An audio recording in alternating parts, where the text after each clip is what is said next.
हिमाचल प्रदेश में चुनाव प्रचार थमने वाला है। इसी को लेकर हमारे साथ बातचीत के लिए मौजूद हैं प्रदेश भाजपा के मुख्य प्रवक्ता और विधायक Rakesh Jamwal. Sir, India news में आपका स्वागत है। सर नमस्कार, धन्यवाद। सर, किस तरह से देख रहे हैं सर पूरे चुनाव को? अब चुनाव प्रचार आज अंतिम चरण में है और भारतीय जनता पार्टी ने जिस प्रकार से मंडी संसदीय क्षेत्र में प्रचार किया है, हमारे देश के प्रधानमंत्री और दुनिया के सबसे लोकप्रिय नेता आदरणीय मोदी जी, उनकी जनसभा मंडी में हुई। आज योगी जी कुल्लू में आए हैं, केंद्रीय मंत्री नितिन गडकरी जी और उसके साथ पूर्व मुख्यमंत्री जयराम ठाकुर जी। अब ऐसे सभी पार्टी के वरिष्ठ नेताओं ने प्रचार किया और मुझे लगता है कि बहुत अच्छा वातावरण, और मैं ये मानता हूं कि आज मोदी जी की लहर जो है वो जहां पूरे देश में चल रही है, पूरे हिमाचल में भी और मंडी संसदीय क्षेत्र में भी लहर चल रही है। सर, मंडी संसदीय क्षेत्र के 17 विधानसभा क्षेत्र है सर, उसमें सर पूरा संसदीय क्षेत्र बंटा हुआ है। सर, किस तरह से देखते हैं, कहां से कितनी लीड सर आंकड़ा है? सर, हर जगह भारतीय जनता पार्टी मजबूत है, चाहे मंडी जिले के 9 विधानसभा क्षेत्रों की बात करूं, चाहे मैं कुल्लू की बात करूं, चाहे मैं ट्राइबल क्षेत्र की बात करूं, यहां तक कि मैं ये कहना चाहूंगा कि रामपुर में भी आज मोदी जी के प्रति लोगों में बहुत उत्साह है, क्योंकि लोगों ने पिछले 10 वर्षों में मोदी जी का काम देखा है। और इस चुनाव में जो भारतीय जनता पार्टी के पास प्रमुख मुद्दा है वो मोदी जी का काम और मोदी जी का नाम। तो मुझे लगता है कि जहां पूरे संसदीय क्षेत्र में अच्छा वातावरण है और हमारी जीत जो है एक अच्छे मार्जिन के साथ, बड़े बहुमत के साथ जो है भारतीय जनता पार्टी की प्रत्याशी कंगना जी यहां से जीतेंगी। सर, जिस तरह से कंगना रनौत को सर टिकट दिया गया मंडी संसदीय क्षेत्र से, स्टार्टिंग में सर हमने देखा है कुछ लोगों में रोष भी था इसको लेकर कि एक कार्यकर्ता को टिकट नहीं दिया गया। सर, इसको लेकर अब क्या माहौल है, कब कहां तक पहुंचे? मुझे लगता है कि भारतीय जनता पार्टी ने तो एक साधारण परिवार से निकलकर, जिसने फिल्म जगत में एक अच्छा नाम स्थान पाया है, ऐसी हिमाचल की बेटी कंगना को भारतीय जनता पार्टी ने प्रत्याशी बनाया। लेकिन रोज तो कांग्रेस में होना चाहिए, जहां एक परिवार के पास सत्ता। आप देख रहे हैं कि रानी प्रतिभा सिंह जी 3 बार सांसद, पिछले 3 वर्षों से वो सांसद हैं। उन्होंने चुनाव लड़ने से मना कर दिया तो कोई कार्यकर्ता नजर नहीं आया। कौन नजर आया? उनके सुपुत्र जो हिमाचल सरकार में मंत्री हैं और विधायक हैं। उनको आज लोकसभा चुनाव लड़ने की क्या जरूरत पड़ गई? वो मंत्री रहते हुए हिमाचल सरकार में काम करें। लेकिन विरासत के रूप में कांग्रेस में ये तय है कि राजनीतिक विरासत जाएगी तो बेटे को जाएगी। लेकिन भारतीय जनता पार्टी में साधारण व्यक्ति चुनाव लड़ सकता है। मेरे जैसा साधारण परिवार का व्यक्ति आज विधायक है। जयराम ठाकुर जी से जैसा व्यक्ति जो एक मिस्त्री के बेटे हैं, आज प्रदेश के मुख्यमंत्री रहे, नेता प्रतिपक्ष है।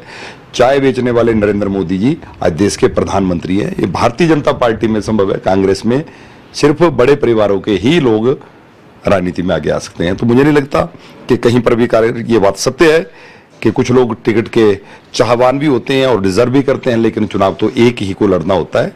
कंगना जी लड़ रहे हैं, पूरी भारतीय जनता पार्टी एकजुट है और उनके लिए काम कर रहे हैं। सर, कांग्रेस लगातार आरोप लगा रही है कि कंगना 4 तारीख के बाद मुंबई वापस लौट जाएगी, उस पर क्या कहेंगे? मुझे लगता है कि कामकाज के सिलसिले में मुंबई में जाना कोई बुरी बात नहीं है। कंगना जी फिल्म जगत में गई, वहां पर उन्होंने फिल्मों में काम किया, अभी डायरेक्टर प्रोड्यूसर भी हैं। काम करना कोई बुरी बात नहीं है। अगर कंगना जी बीच में मुंबई जाएं अपने काम के सिलसिले से तो क्या बुरी बात है? लेकिन हम तो कांग्रेस से पूछना चाहते हैं कि रानी प्रतिभा सिंह तो यही थी, वो तो फिल्म जगत में नहीं थी, कोई बिजनेस व्यापार से नहीं थी, लेकिन वो कहां पर रही? 3 वर्षों में हम ढूंढ रहे हैं कि रानी प्रतिभा सिंह कहां आई। 3 वर्ष से हम ढूंढ रहे हैं कि रानी प्रतिभा सिंह जी ने जो सांसद निधि 5 करोड़ रुपया वर्ष का मिलता है, कहीं हमारे क्षेत्र में भी मिले, वो भी हमको कहीं नजर नहीं आया। इस प्रकार का मैं कहना चाहूंगा कि चुनाव हमेशा मुद्दों के आधार पर लड़ा जाता है। हम मुद्दे के आधार पर चुनाव लड़ रहे हैं। मोदी जी का काम, मोदी जी का नाम।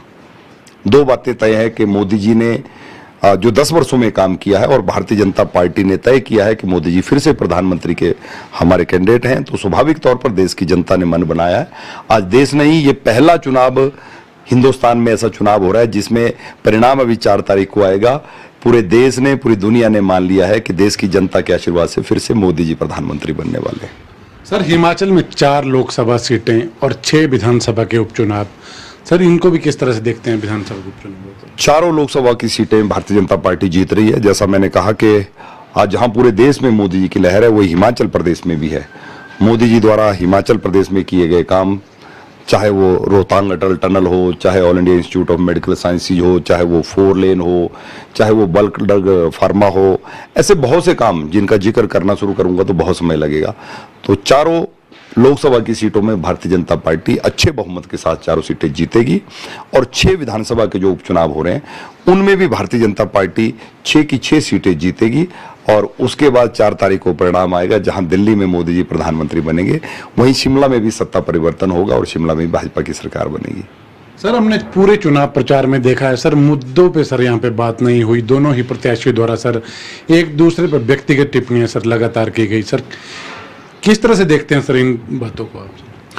मुझे लगता है कि कांग्रेस की ओर से ये शुरुआत हुई, जैसे ही कंगना जी को प्रत्याशी बनाया गया उनकी राष्ट्रीय प्रवक्ता ने एक बड़ी भद्दी टिप्पणी उनके खिलाफ कर दी। उसके बाद विक्रमादित्य जी द्वारा समय समय पर ऐसी भद्दी टिप्पणियां, हम देवभूमि के निवासी हैं, हिमाचल देवभूमि है, देवी देवताओं को मानने वाले हैं और हम महिलाओं को सम्मान देते हैं, हम दुर्गा का रूप मानते हैं, और महिलाओं के बारे में ऐसा कहना कि कंगना जी जिस मंदिर में जाएंगी उसकी सफाई करनी पड़ेगी, मुझे लगता है कि ऐसी अभद्र टिप्पणियां जो है वो कांग्रेस पार्टी ने शुरुआत की है और हो सकता है हमारी तरफ से भी कहीं कुछ नेताओं के द्वारा थोड़ा बोला गया होगा। लेकिन भारतीय जनता पार्टी, जैसा मैंने कहा कि हम मुद्दों के आधार पर चुनाव लड़ रहे हैं, मोदी जी का काम, मोदी जी का नाम, 10 वर्ष में जो मोदी जी ने काम किया है, सारी योजनाओं का जिक्र करूंगा तो बहुत समय लगेगा।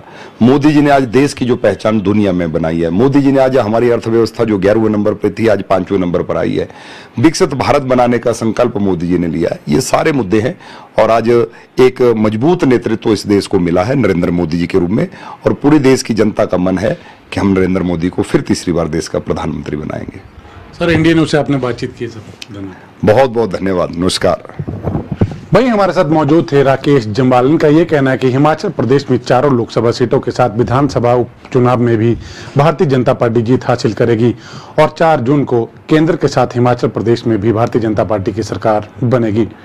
इंडियन न्यूज के लिए मंडी से नितेश सैनी।